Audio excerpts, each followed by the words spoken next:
And as a reward for that, before I start with my talk, here are some pictures. So on the left, that's my lab, just a snapshot at one point of people in my lab. On in the middle, any guess what this is? Just to give you a hint, and my program is called Climate Change Science and Policy in an Emerging Economy. So I run that pretty much every summer in non-pandemic years, and so that's just a hint. But in the middle, anybody recognize this picture?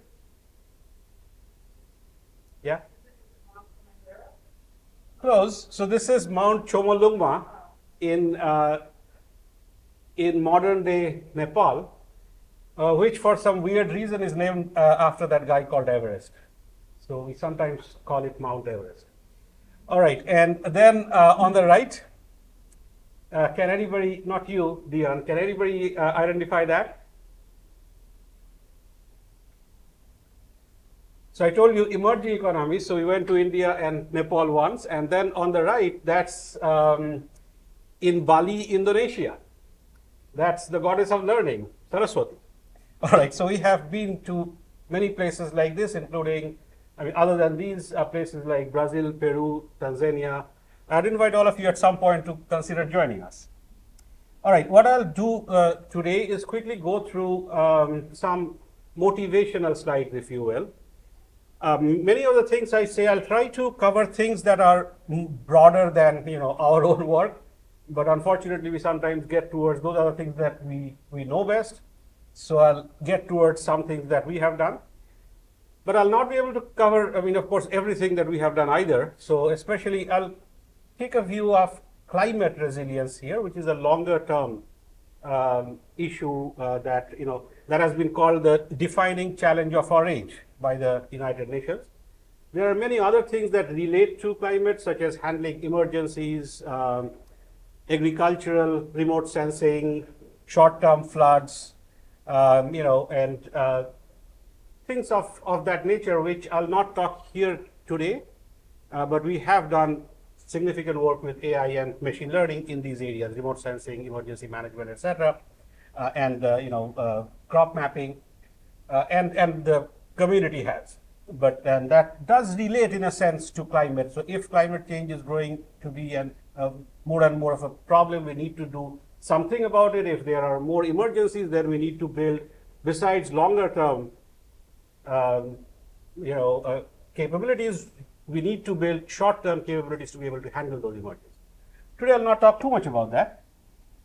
Before I start, also, by the way, we have been very well funded, I would say, by organizations like NSF, NASA, DOE, DHS, Department of Defense,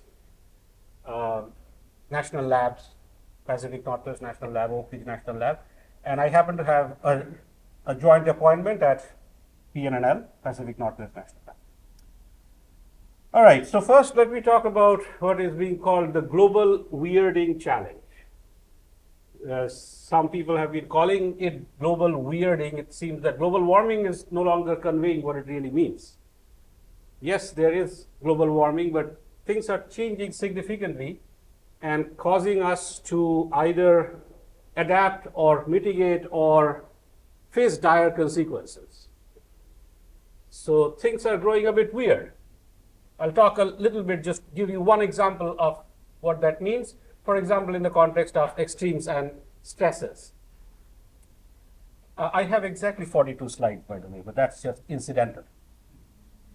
All right, so global weirding.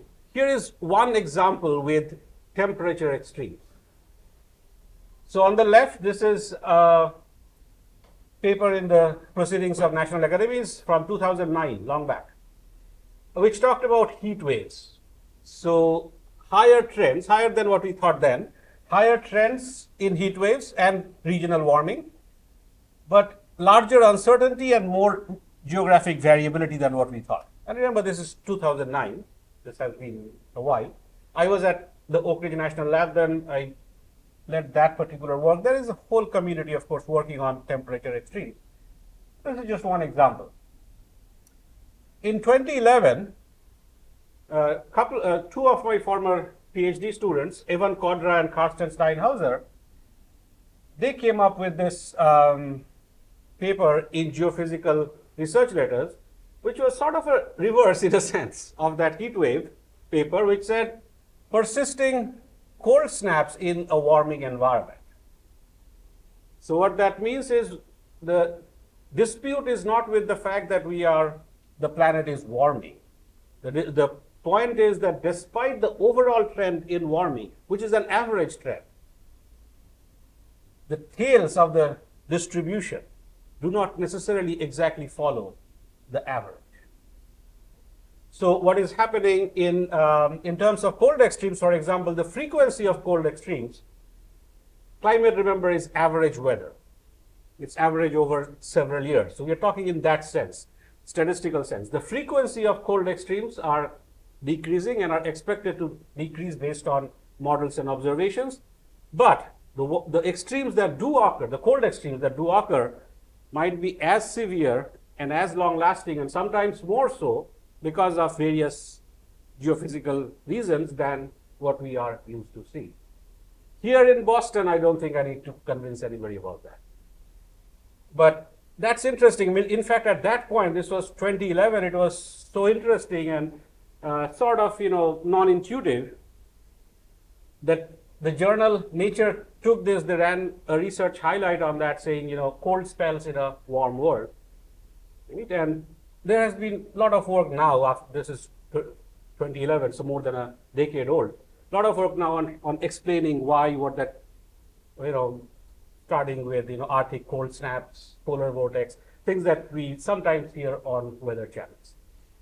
But point is, those are the two sides of the story, and that's why, again, global weirding, it's not just global warming, yes, we are not doubting that, but we are saying, okay, we know that, now what? Well, extremes on the heat wave side and cold extreme side. Just looking at temperature extremes.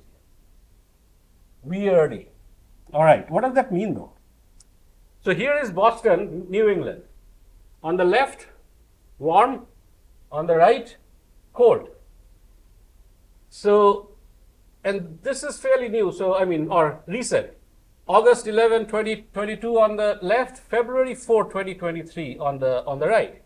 So what you see on the left is record hottest 30-day stretch in history. And these stretches have sometimes much more significance than just one hot extreme. But so that's from CBS News Boston. And on the right, historic Arctic outbreak crushes records in New England. So, in some of us who are working in climate science, there is this thing about, none of us are too happy because, if a doctor recommends something and not as much is done about it, the doctor is usually not happy. So that's another side of the story. But in terms of our Nostradamus-like capability, it's not that difficult. So we see these kind of trends, right? And so, look, this is what is happening, and this is happening across the world. Here, this example is with Boston and New England. Now let's move to the great state of Texas. Not to mess with Texas in any way, but again, heat waves on the left, cold snaps on the right. Texas is power grid. And you know that Texas has its own power grid, pretty much. Not weatherized. Heat waves, they are down, cold snaps, they are down. I am not messing with the great state anyway. It's the weather, and they will mess with it unless you prepare your engineered systems a bit more carefully. Just the fact that, you don't have to even call it climate, for heaven's sake. Just call it power, uninterrupted power supply, right? One of the major lifelines of today. All right. Now, so sometimes we talk about in these kind of, things that we try to do, we talk about participatory modeling, getting stakeholders together.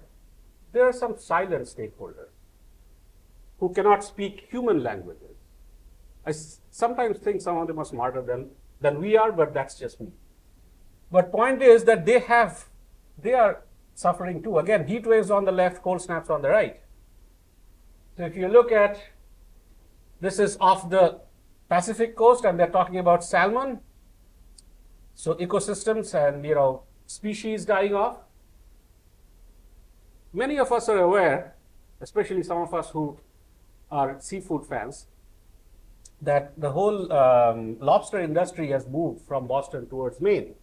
And now that Northeastern has this Rue Institute in Maine and the strong connection with Maine, especially the AI Institute, now what we are worried about is that that lobster will move from Maine off to Canada. Nothing against Canada, but and we don't want these species to die. I mean, I don't want to trivialize it. It's not just, there are so many species and some of them we might lose forever. That's from heat waves on the left. On the right, cold snaps. So again, this is like saying the average warming is there. On an average, let's say, just to give an example, on an average, the undergraduate student population of Northeastern is growing, I don't know, if you call it smarter. Let's just say the test scores are increasing. I don't know if there is an easy way to talk about who is smart and who is not. Let's just say the test score, that's a quantitative metric, test scores are increasing. That's an average thing. But that doesn't mean that if you look at the top 10% test scores, bottom 10%, they may have a very different trend compared to the average. So that's just basically what they're saying, that, well, when you talk about the extremes, when you talk about the tails, they may behave differently than the average, and that behavior in another paper we showed, that behavior may be asymmetric. It's not the entire distribution is shifted. All right, talking about emergency management. Again, heat waves on the left, cold snaps on the right. Heat waves in countries like this, the world's most developed countries, and which are usually in temperate or colder zones. We have a lot of resources, and I would say it's a national shame that heat waves cause a lot of deaths, especially of people who are the most vulnerable. Sometimes it's kids, but oftentimes it's senior citizens, single family households, low income groups, right? And just look there, heat waves, the fatalities more than any other thing, including floods, tornadoes, hurricanes, in terms of human deaths, one of the most, right? So clearly something needs to be done in terms of reacting to those, getting prepared to heat hazards and things like that. Boston has been doing something, it's called Climate Ready Boston. The town of Brookline has been doing something, and now there are many other towns and cities in this country which have started to do various things. And then cold snaps. Well, again, cold snaps do not cause as much death, but they do cause comorbidity, and of course, as we all know, they cause a lot of discomfort. So I've been trying to show you what global weirding, in a sense, why we call it global weirding. But of course, this is not just temperature. We have done work, others have done work which show that this kind of thing is prevalent from heavy precipitation and floods to droughts of different types, to wildfires, hurricanes. Temperature is, by the way, one of those variables which are more credibly projected. But we have seen this kind of trend in many places. So here, for example, on the bottom left, what I'm showing from an earlier paper is these are return periods of heavy storms, things like 100-year levels. And why are these 100-year storms, the storms that you'd usually expect once every 100 years? Why are this important? Because we design based on that. Design our hydraulic infrastructures based on that. Design operational principles based on that. And the kind of things that we see here is that, what used to be, let's say in 2000 here, a 30-year extreme happens once every 30 years. By the end of this century, we are looking at those becoming 5 to 10-year extremes. So now our design curves change on us. Something needs to happen. And in fact, observed trends show an even higher trend than what models show. So this is just an example, but we have looked at, and as I was saying, others have looked at. I gave examples with temperature, but that's not the only thing. Not the only variable where we see global weirding. And there'll be many occasions here when I'll sort of blow my own trumpet. This is one. So, which is, this was a very recent article in News. And this is, so September 2022, and they have published a few like that. This was called Global Weirding, Humans Have Caused Chaos on Earth. And I may have a little bit to do with that exact title. But they were saying that, look, here are the kind of things that's happening, and this was, an interesting article. Actually, I did have something to do with this title. So what I wanted to say here is exactly what I was trying to go through here, that we call these global weirding because it's not just that heat waves are getting hotter, cold snaps are persisting, heavy precipitation is getting heavier, and so on. And the impacts can be across sectors, ecosystems, coastal processes, urban lifelines, water, energy, food nexus.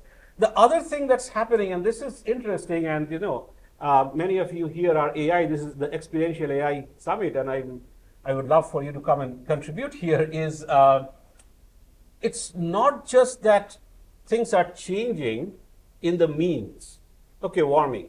It's that fluctuations are changing. Uncertainties are changing. And if you think of chaos theory, underlying predictability, some of you may be very familiar with nonlinear dynamics and chaos theory, some of you not so much.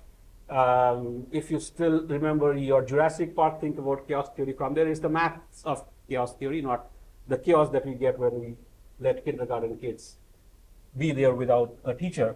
So it's things like, extreme sensitivity to initial conditions. It's things like following some sort of order in the midst of disorder. It's that butterfly effect. All those kind of things. And those kind of things seem to be increasing.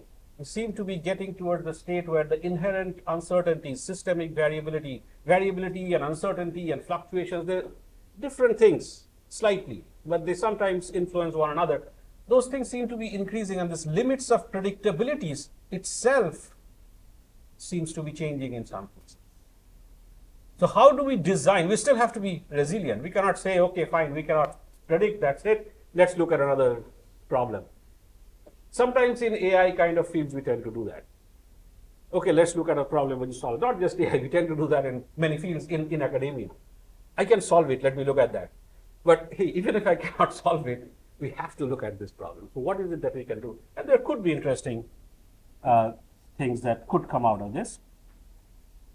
So now let me take you through another journey, not in climate, but ozone hole, which is a bit different, but still talks about atmospheric processes, where I have been partially involved. So I go to, they call me to these United Nations panels as a review panelist and so on. So I happen to see that, and agrees with some background that I had earlier. That's about it. But here I'll talk about something else. I'll still talk about climate. I'll come to it. But the point I'm trying to understand here and try to discuss with you, if you will, is can science really inform globally coordinated action, or is it just hopeless? So let's look at ozone hole, and I apologize for the busy slides. So here there was a paper that came out in the journal Nature, which is a very high impact journal, sometimes called the best journal in interdisciplinary scientific areas, etc. This paper came in 1974. It talked about the science of chlorofluorocarbons, things that were used in refrigerants, messing up with the ozone layer and causing the ozone hole problem. 1974. Mario Molina right here, he was a grad student, and Sherwood Rowland was the advisor. And then in 1987, the Montreal Protocol was finalized. So that's 14 years it took for the world to come together, but it's still okay. We are talking about the ozone hole closing and all that. I'd take 14 years for action to no action. I mean, it's all relative here. But the Montreal Protocol happened. And then 7 years later, there was the Nobel Prize, the first Nobel Prize in any of these kind of areas, geoscience, atmospheric science, etc. So they were recognized. I was privileged to take one course which was team taught, and one of the professors was Professor Molina, extremely talented scientist. Of course, I don't need to say that, the Nobel Committee already said that. As a teacher, then coming back though, now 2020, the Kigali Amendment was signed off, which is so it's a continuing thing. It exceeds 100 ratifications, and lo and behold, September 2022, our Senate ratified the pact as well. I mean, the US was part of the Montreal Protocol, but has been a bit slow, but still, even the US signed that pact. And one interesting thing on the bottom left is, if this Kigali Pact is successfully implemented, it would probably lead to more impacts on reducing global warming, because some of those gases, chlorofluorocarbons, are also greenhouse gases. So it will lead to more impacts than all the conference of parties and the private jets that we hear. I'm sorry, but that's just the feeling that I have. And this is not a feeling, this is true. All right, so that's that. Now let's come to climate. Situation there is interesting. So the first Nobel Prize in climate-related areas was in 2007. It was awarded for peace to former Vice President Al Gore and the Intergovernmental Panel on Climate Change, which is the job of the UN IPCC. Is they also comprise scientists, but their job is to assess the science, not to do the science, as part of the IPCC. As individual scientists, they of course do science. Anyway, so they got that. If you think of adaptation and impacts, sometimes you think of economics as one of the major factors. That Nobel Prize was in 2018. And I'm not suggesting that Nobel Prizes are the only measures.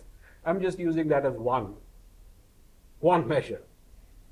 And then 2021, finally, the Science Nobel Prize.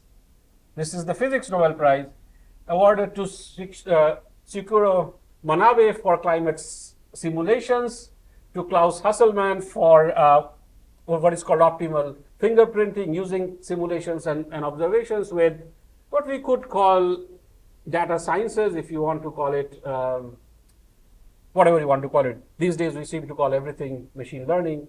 I wouldn't call that machine learning, but machine learning has been used in those areas, not by Professor Hasselmann, but by others. And then Giorgio Parisi, who is a complex systems scientist and has published in climate and ecology, but the focus has been on complex systems more generally. So it's almost the chronology is reversed. I would say you first do the fundamental science, understand it, natural sciences, and then say, okay, here's the impact of that science, and here's the economics that follows, and then the Peace Prize comes up. Yes, you see that it's a bit reversed. And here is Klaus Hasselmann saying that I hope that young people succeed where we scientists have not. It's interesting, right? I have Greta's face here just to highlight that. There are, of course, nuanced views which we can have about, should Greta run, what needs to be done in climate systems. Fine, we can talk about that all day. But the point is that nobody can deny that she's making these things visible, and that has to be done. And look what is happening. So as earlier I showed in the ozone hole problem, that here is what is being done, and even the US is on board, etc. But here climate pledges are falling short, and a chaotic future looks more like reality. This chaos is not mathematical chaos. This chaos is that chaos I was talking about when you leave undergraduate kindergarten kids on their own without the teacher. All right. Now, to be a bit fair though, the problem is much more complex.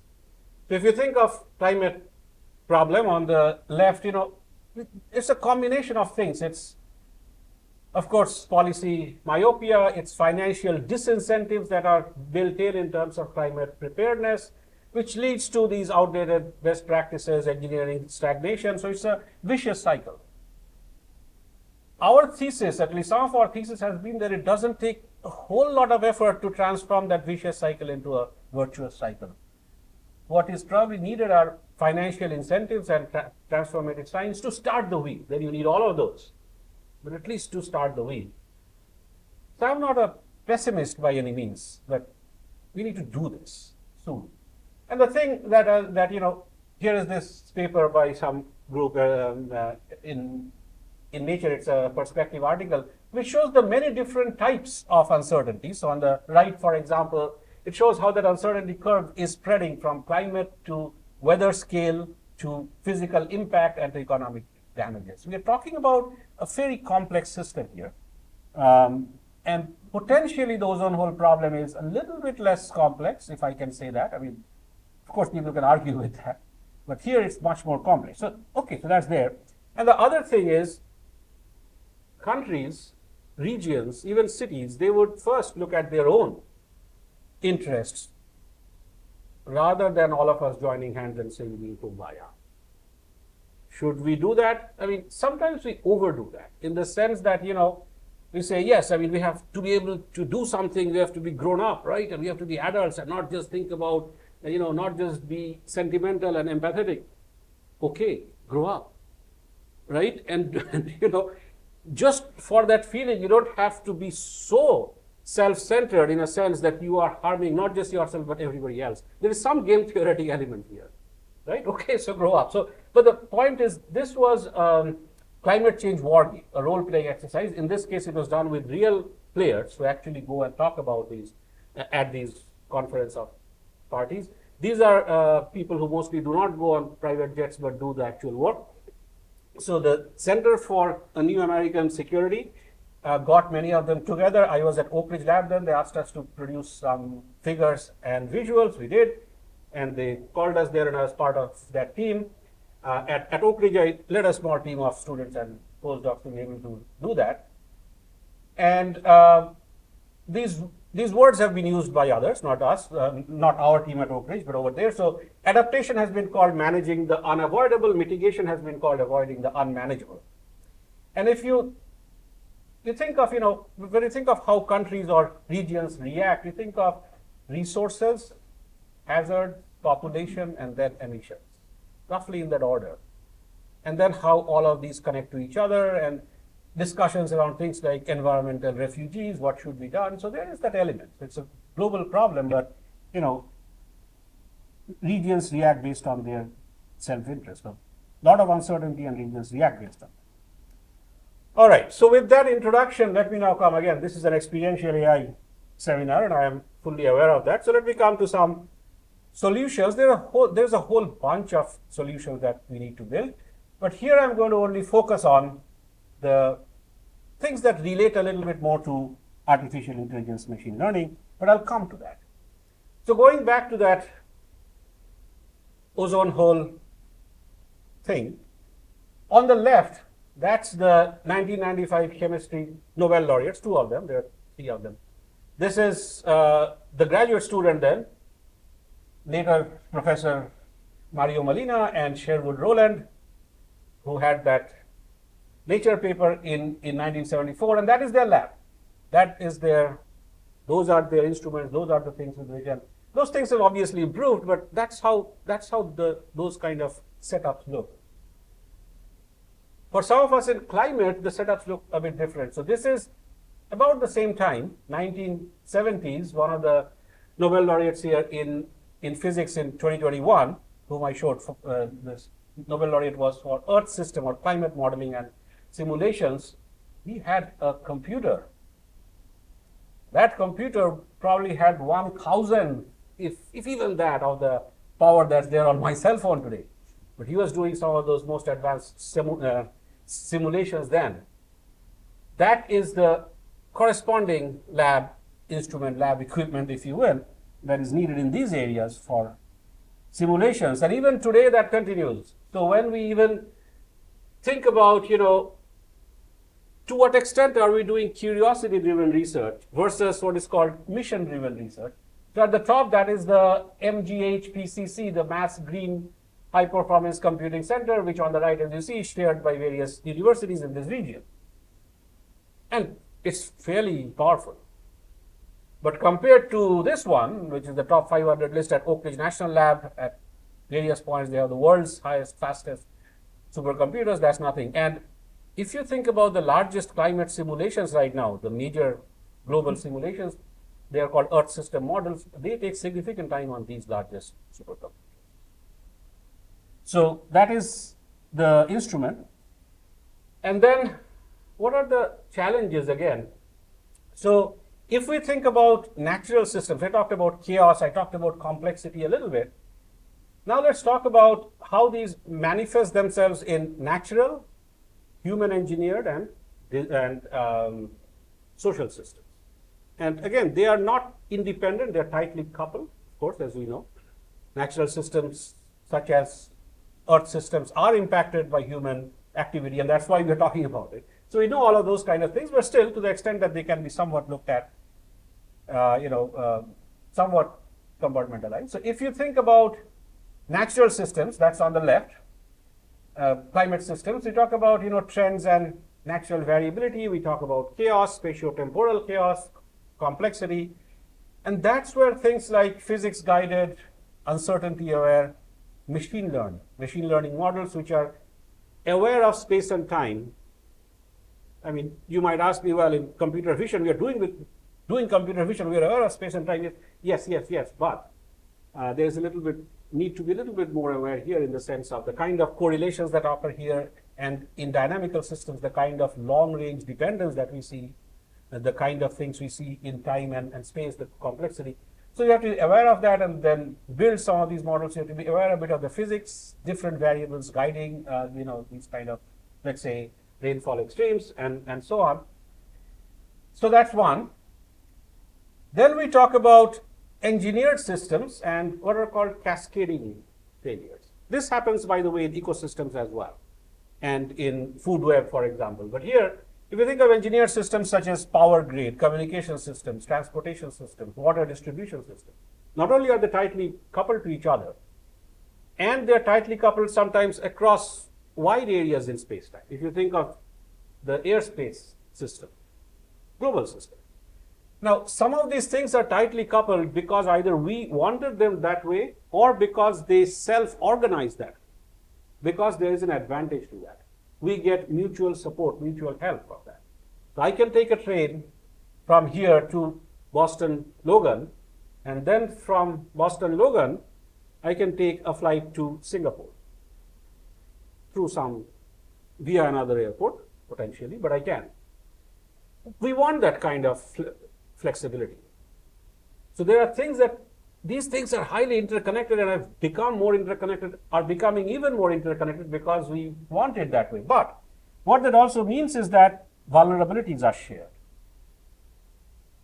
right? So if there is, given that we are seeing more and more extremes from natural systems, I told you about heat waves, cold snaps, floods, droughts, hurricanes, you name it, tornadoes, but any of these extremes, if they cause a damage at one single point, that damage might percolate across the system, let's say power grid, and then cascade across multiple systems.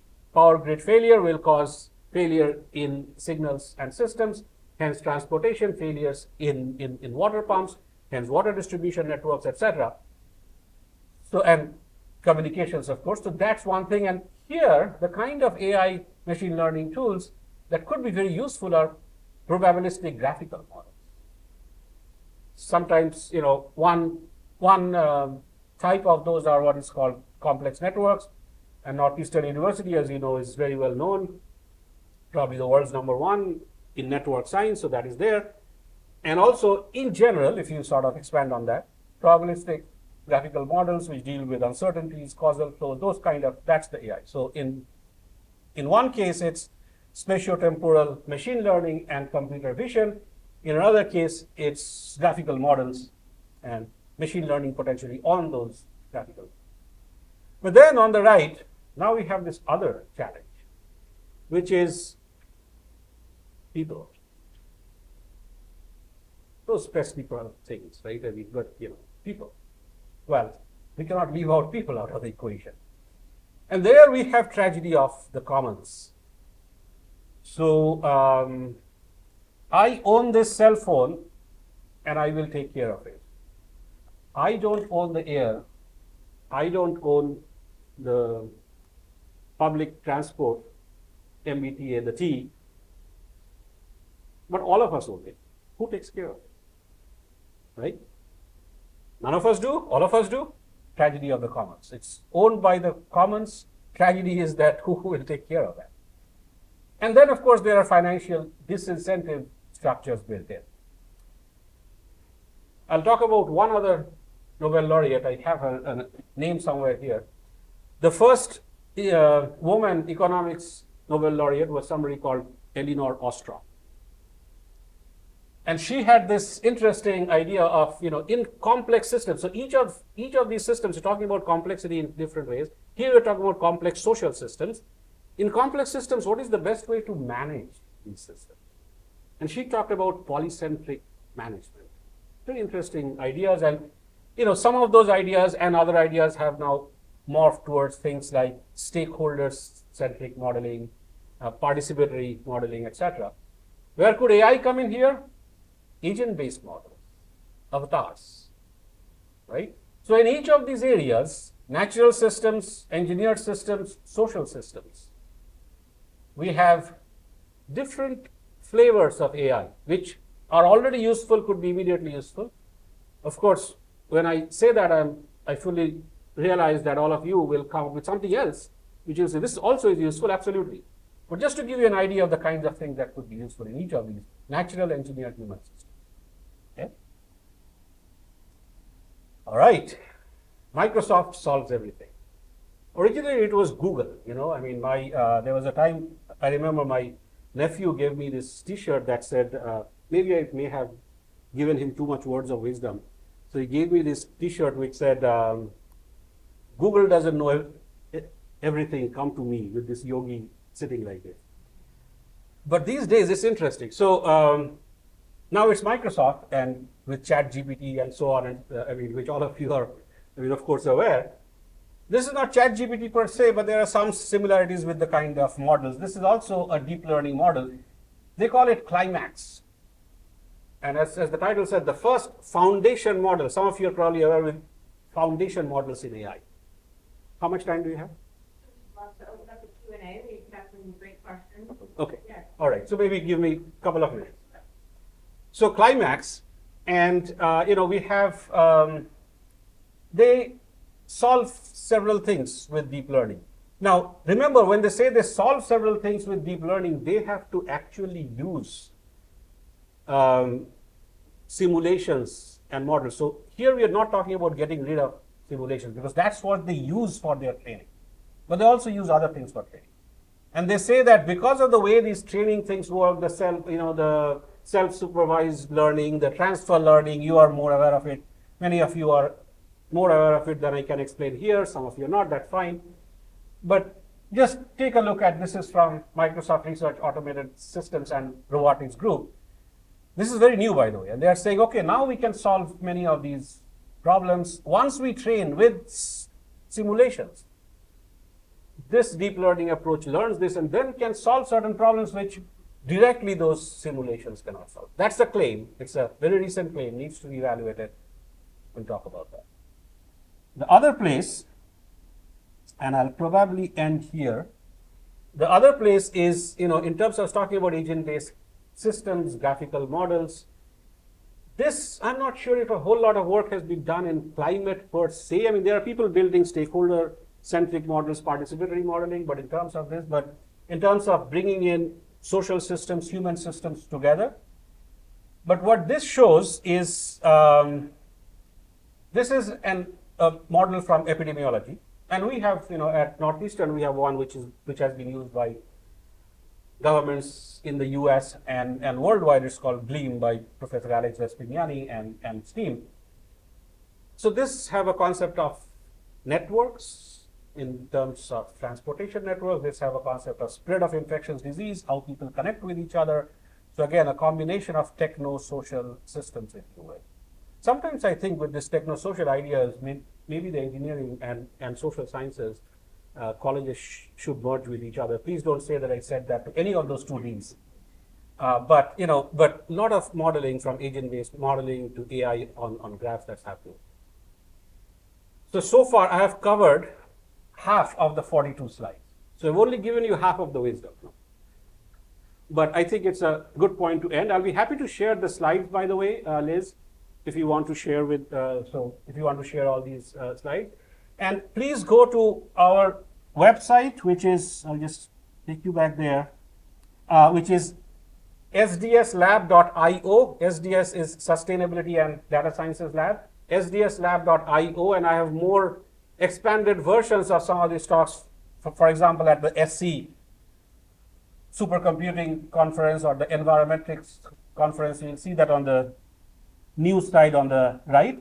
I will end, though, with some of this last slide, which is that some of my students and postdocs who have contributed to what I showed here or was about to show here, which I can share the slides with you. The premise is what is in the center.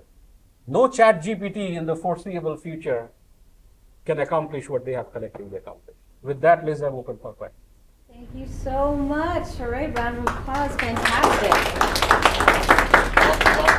Fascinating topic, and I think it's good to have more than one session with you. It's like a mini series. It's like the trend today, so we can put it in Netflix also later. So we have one question in the Q&A. So we have two now. So the first one is climate change, and no pun intended, is always a hot topic. How do you convince naysayers that AI can predict the whims of Mother Nature and prove them wrong? All right, Auroop, did you hear the question? I will repeat it. Climate change is, no pun intended, always a hot topic. How do you convince naysayers that AI can predict the whims of Mother Nature and prove them wrong? Prove them wrong? Mm-hmm. Oh. So there are a couple of ways to look at it. We cannot potentially go to each and every naysayer and make it our job to try to convince everyone. That's not feasible. But as long as we convince everybody and convince ourselves that this is a risk management problem, I think we can get there. So going back to this ozone hole issue, one of the main decision points was taken when from this country, and for better or worse, policies that this country decides the world often follows or has to follow, whatever it might be. But the president at that point of this country was President Ronald Reagan, Republican president.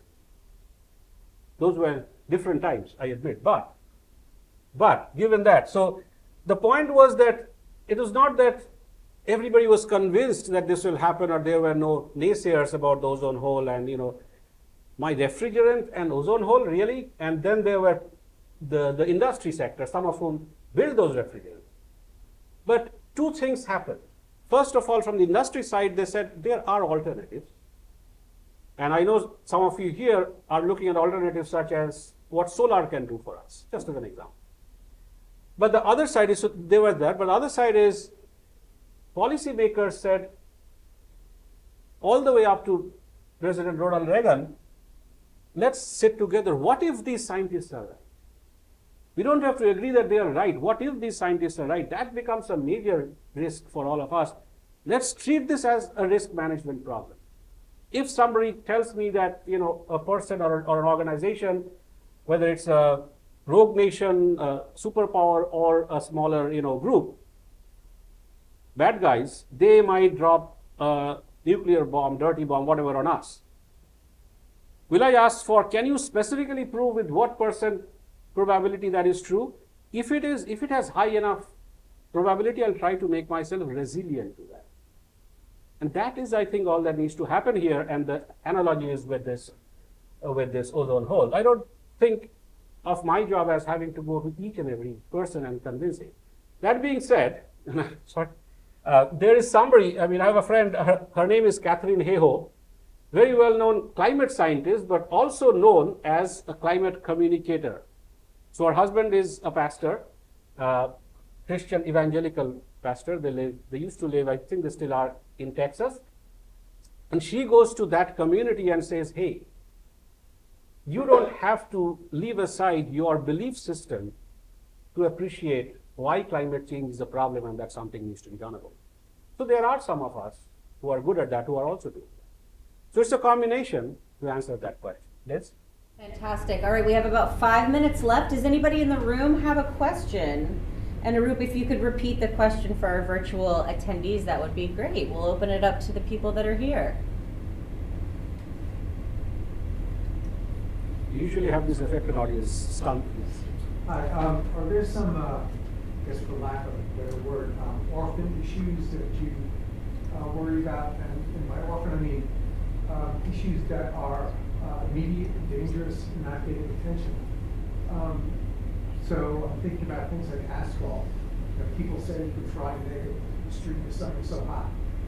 And I was with my neighbor a couple of years ago, and her dog was screaming. She picked them up because the surface was so hot. And she tested the surface of the asphalt. And she put her hand. So I looked it up. Asphalt warps at 125 degrees. That's in the lab. With direct sun, it's going to warp earlier. With a heavy load on an interstate highway, several tons, it's going to warp sooner, and the friction from the tires will generate more heat. I looked further and I found instances of warping in Australia, Texas. It's happening here and there. But I would think we're not far from a breaking point.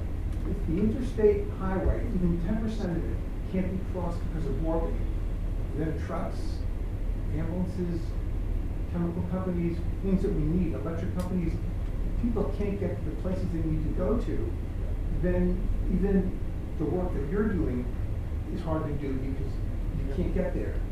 You can't get to the places that are going to build these solutions. And the weird thing to me, again, is that when I look at issues and I research, I don't see there are issues like that that seem to be extremely pertinent. It might be buried in a short New Yorker article from a few years ago, but it's compelling. The New Yorker this week had something about phosphate. He said phosphate is, of course, the key fertilizer. There's very little on Earth. It only can be found in Mexico. Morocco. Yeah. And it'll soon be gone. And so without phosphate, we can't grow vegetables because the nutrients that the plants make are in the vegetables. We harvest the vegetables. They need fertilizer. Fertilizer is phosphate. And where is it? A single mine in Mexico is 80% of it. And it's going to last 5 years. There's so many issues like that that you just don't read about. And so I'm concerned that is there any way to think about this issue? Yeah, so the question was in the interest of the virtual audience, and I'll paraphrase a little bit, is are there issues that are not getting so much prominence, but immediate urgent issues which needs to be looked at? And is anybody looking at that? So absolutely, I mean, one thing is when I think about climate and try to answer it from there are a lot of answers I could give on that one. But when I think broadly of climate, so a couple of things really worries me. One is on the broader side of things, tipping points.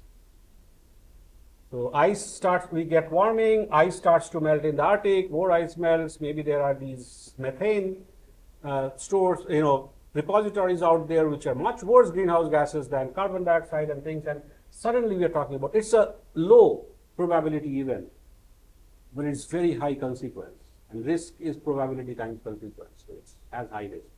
And there are many things like that. This is just one example, but many things like that. Tipping points worry me a lot. That's at the broader scale. And then when I get to the details, and I was saying I will not talk about some of those here, but those are some of the things we do. So if we think that climate is going to cause this longer term change in the statistics of weather patterns, what does that do? What does that mean for our emergency management system? For people who died in Kentucky or Tennessee from floods. What does that do for crop mapping, because things are changing in terms of crops? So those are some of the kinds of things we have been working on. Remote sensing. And that is also where, by the way, AI is often very useful. Climate, we have to think of creative ways to validate. But for those things, we don't, because we get validations immediately after. A lot of AI kind of things are useful there. I was also thinking about some of the examples you gave, which for the virtual audience, I'll not repeat right now, but some of the very specific examples, asphalt temperature, things like that. This makes me think of one example from this was a paper by a few scientists, including a professor at MIT, a few years back. So this was about the Hajj pilgrimage that Muslims make to Mecca. And I have never made that. I'm not a Muslim, so I think I cannot go there. But I have heard from my friends and colleagues about the people who go there and how busy things are there. And what that paper was saying, it will be almost if not unhuman, impossible for humans, almost so, to be able to do that if temperatures rise along one set of projections. And imagine, there are people who, this is a fundamental belief system of a significant part of the world's population. And now, because of climate, and it's not just broad climate, it's in that part of the world, things will get so hot. So it's also another kind of tipping point. It may not be the tipping point that changes everything, but it's something that gets beyond, tolerance levels. That's the other kind of thing that worries me. And when you talk about tolerance levels and things, one thing that worries me even more is there are entities that don't have a voice. There was a time when people used to believe in, nature and giving them a voice, personalizing them. We don't do that anymore. That's the side of the story. But who will give a voice to the species in the Amazon, which are so critical for all of us? Who will give a voice to to plants, trees, flora, fauna, animals in Africa? I don't know. And those species might hit their tipping points even sooner in terms of temperature exceeding this much, floods exceeding this much, and they're gone. And then, of course, humans coming in and, in addition to greenhouse gas emissions kind of human activity, other kinds of activity, deforestation, things like that, and that's it. So those are the kinds of things that worries me. And you're absolutely right. We have to be aware of the big problem, and they will be in the news for sometimes understandable reasons. But when we have to solve it, we have to solve it in sometimes at small scales, bits and pieces. There was one paper where I am a co-author. This was written by Professor Sonia Rowland. She's a professor of law here at Northeastern. It's in a law journal where she was saying, I helped a little bit. This was her paper to a legal audience, but where she was saying she deals with regulatory principles under uncertainty. And we met in some workshop like this, and she was saying, you deal with climate, and you talked about uncertainty, I deal with this. Let's come together and chat a little bit. What does it mean to design regulations for climate uncertainty? And one thing that we thought is, in climate we are more and more certain the more aggregate levels we are. Global warming, we are more certain that what will happen in exactly this place over, in exactly this point in time. But actions often need to be taken locally. So global change and local action. And I'm not saying that locally things will not change or globally action cannot be taken. But I'm saying a lot of the things, to sort of agree with your point, are local, small things that we need to take collectively, and they do add up. So maybe cities acting in unison will contribute much more than global organizations, although global organizations can motivate the need for cities acting. So at this point, I'll leave it as that, but that's topic of a longer discussion. Liz? All right, thank you, Auroop.